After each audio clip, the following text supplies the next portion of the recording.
చెప్తున్నా. I don't want people to call me beautiful. దాని బదులు నీది కష్టపడే తత్వం, నీలో కరుణ ఉంది, నీకు ధైర్యం ఎక్కువ, నువ్వు తెలివైన దానివంటే నాకు సంతోషం. Address us by our qualities. MS Subbulakshmi అంటే భక్తి, అందం కాదు. మదర్ తెరెసా అంటే కరుణ, అందం కాదు. ఐన్ ర్యాండ్ అంటే తత్వం, అందం కాదు. సరస్వతి అంటే విద్య, దుర్గా అంటే ధైర్యం, గౌరీ అంటే తపస్సు, లక్ష్మి అంటే శుభం.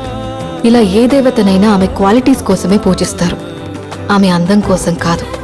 నీ గుణాలే నీ సంతకమవుతాయి, నీ అందం కాదు. అందుకే ప్రపంచము మగాళ్ళలో కాదు, ఆడదే ఆడదాన్ని అందాన్ని దాటి చూసుకోగలగాలి. అలా అందాన్ని దాటి చూస్తే ఆడదానిలో ఒక సముద్రమే కనపడుతుంది, గుణాలతో నిండిన ఒక దేవతే దర్శనమిస్తుంది. So seek for the goddess.